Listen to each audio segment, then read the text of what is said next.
Hello guys! Assalamualaikum guys! Pagkarating ko nga galing work ay syempre hindi pa ako nagbihis niyan guys.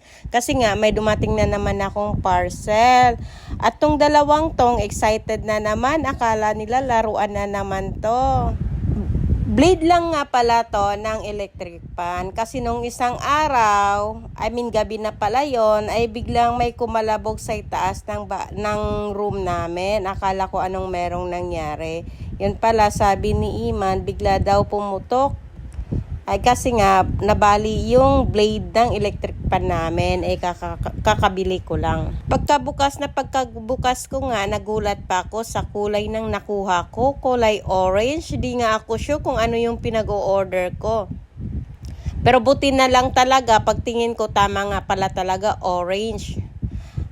Ewan ko nga ba sa sarili ko, bakit orange yung kinuha ko. Pero okay lang. Ang importante is magpipit. Yan nga, tinatry ko na siyang ipit. Sana nga magpit to.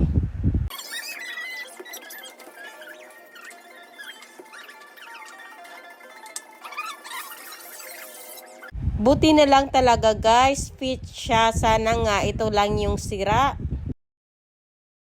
Ayos ka dyan?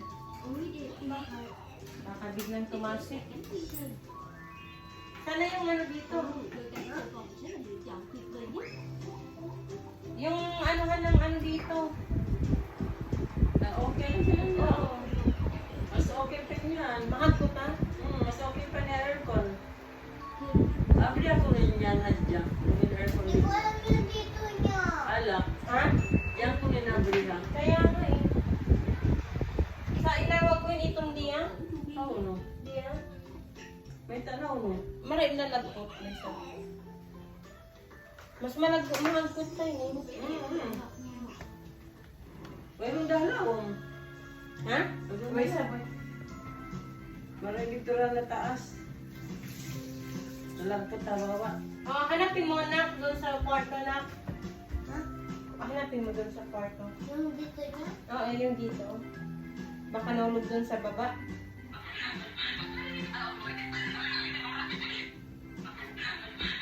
Yate ba mag-kwan? Ha? Or doon sa taas mo ng mga cabinet, baka unsaputan niya. Butong yung taas. Sa baba ng cabinet. Oh, check mo nga na. Hindi ko makita. Sige, nabigyan kita please.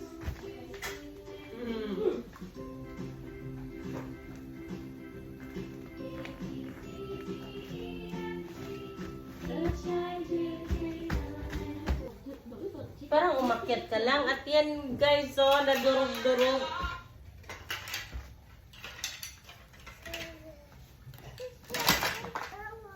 Buti na lang talaga, hindi ko agad dinala sa repair shop. Kung hindi, mapapagastos na naman ako. After ko palang pinunasan at tinugasan, ay agad-agad ko na siyang kinabit. Sinabay ko na rin pala, bumili na rin ako ng wire or cable para doon pa sa TV Plus. Simula kasi nung paglipat namin dito, is nagtitiis na lang talaga kami sa antena at YouTube para sa mga bata. Pero syempre, nakakasawa din. Minsan may gusto mo din manood ng mga channel. Sana nga mag-work to. Sana nga ito lang yung problema, yung cord niya lang. Kasi ilang beses ko na to pinagtatry, hindi talaga siyang gumagana. So sinubukan ko nga sabi ko bibili ako ng wire or connector para dito. Yan nga, sinusubukan ko na. Sana nga mag-work siya. Kaysa naman bibili na naman ako ng panibago. So, sayang na naman. Okay na, wag lang. Cellphone?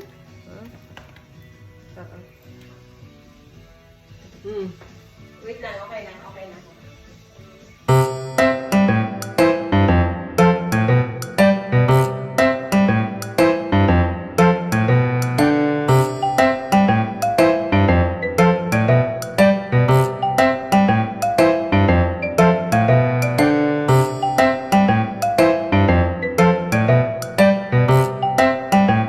Yes, buti na lang talaga guys, nag-work talaga siya. Yan, ini-scan ko na. Happy na naman yung mama nyo. Habang nag-scan, yan, inaayos ko na yung mga kalat. Oh, ayan. Oh, di ba ang liwanag na? Hindi, ayan na. Na, yan ay bangag. Wiwi ako. May pampers naman na. Hindi, sabihan mo rin pampers na. Nahi. Doon ka sa toilet. Pwede na siya? Kasi wala na. Meron naman dun sa bagay malaki. Otot mo! Kiki mo! Otot ka! Natulingi namin santo. Sabi naman ni PF At since gabi na din at tinamad na akong magluto at may natira pa namang ham dito, ham chicken yan na. Sabi ko, yun nga at magtitinapay na lang talaga kami. Ham na may lettuce at saka mayonnaise. Sabi nga ni Iman, hindi daw mayonnaise. At saka lettuce. Masarap naman siya guys. Nagustuhan ng mga bata. Sabi ni tita ko is pagbuo daw nahiwa is maalat. Kaya nga yung next luto ko is hinati ko na lang siya. At habang nagbo-voice over nga ako ngayon, nalaman ni Iman is nagluto kami na kagabi ng tinapay. Sabi niya nga, ba't daw hindi siya binigyan? Naiinggit daw siya. Gusto niya daw. Lulutuan ko siya ngayon. Aba, apakaswerte talaga ng anak ko to. Pilayin ko kaya to. Kapag ayupot.